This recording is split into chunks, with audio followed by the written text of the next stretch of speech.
From changing the origin of the infection to completely reworking some pretty intense moments, there are a lot of ways The Last of Us show differs from the game, starting with the infection itself. In The Last of Us video game, the origins of the cordyceps infection are mysterious. While there are some hints and collectibles to be found throughout the game, their exact source is never explained in great detail. But HBO's adaptation takes a deeper dive into the backstory, with The Last of Us Episode 2 opening sequence set in Jakarta, Indonesia. Here, viewers are introduced to Professor Ratna from the University of Indonesia, who discovers that the infection began at a grain factory in the capital city.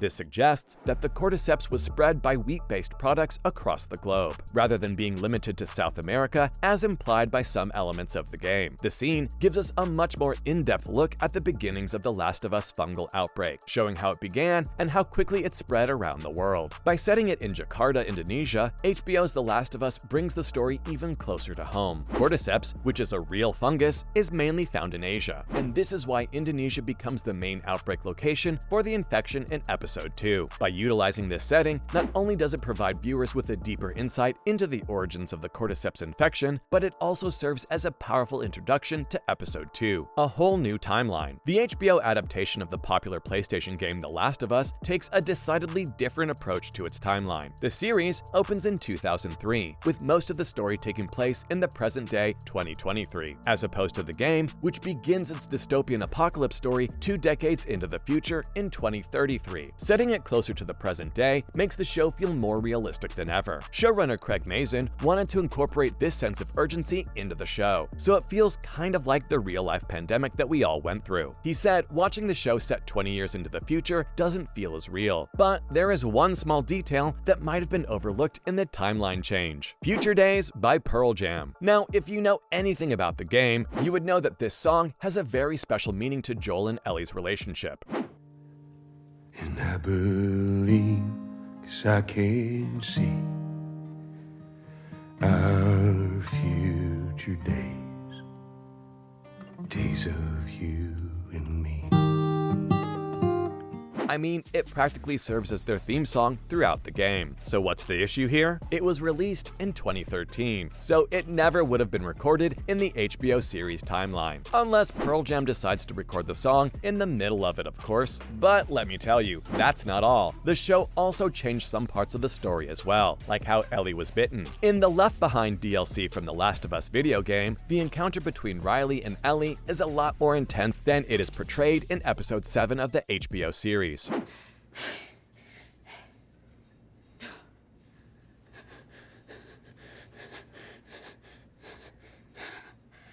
No!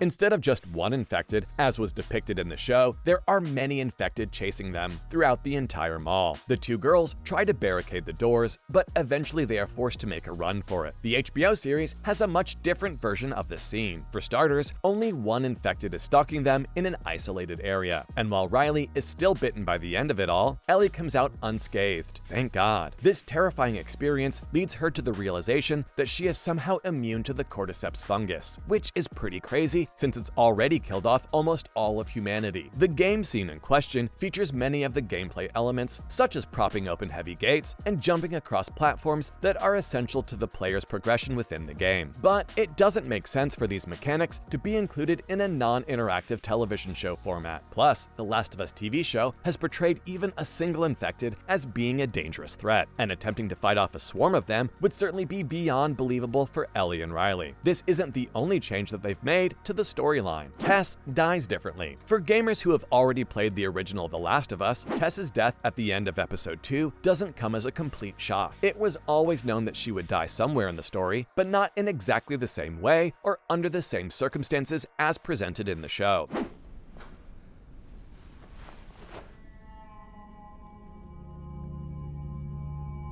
Oops.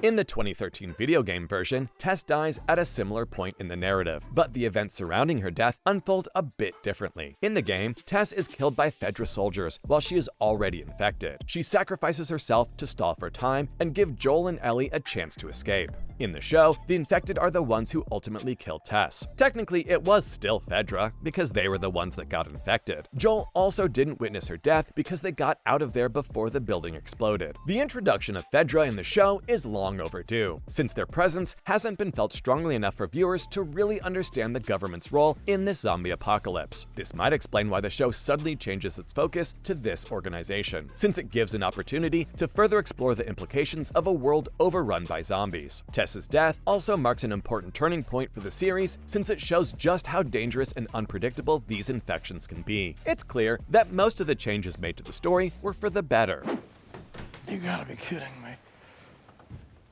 I don't want you falling asleep in the chair. I won't. You will, and then your feet get blue. Bill. I'm not fighting about it. Back in I bed. promise you I'm gonna stay up. Why? Because this is my last day.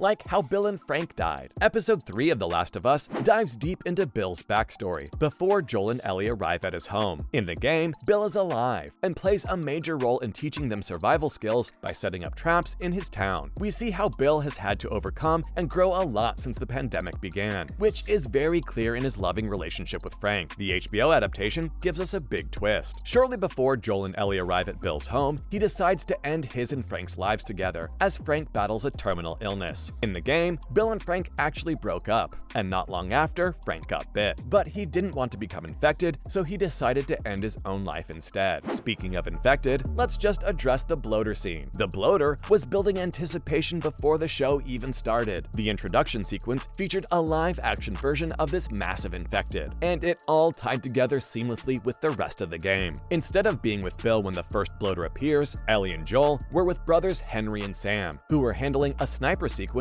in a residential area. Joel gets his hands on a sniper rifle from inside of a bedroom, but this triggers an attack by a large group of enemies. Joel takes aim and takes out the driver of a truck, which crashes into a house and then sinks below in an explosion of fire. From beneath the sinkhole emerges an army of clickers, with the bloater leading them. With each step it took, this massive infection filled up the whole area, ready to take on any survivors. And while I'm on the topic of surviving, remember Joel's horrible injury? In the game, Joel is ambushed and thrown from the second floor of the building, where he lands on a metal rod and gets impaled. Ellie then helps Joel make his way out, shooting through enemies and obstacles as he went. And if you remember, this moment is much more dramatic than in the show, where Joel gets stabbed during a scuffle while they're already leaving on horseback. The stakes are much higher in the game. After all, if Joel dies, it's game over and the player has to start again. And that's how The Last of Us show differs from the game.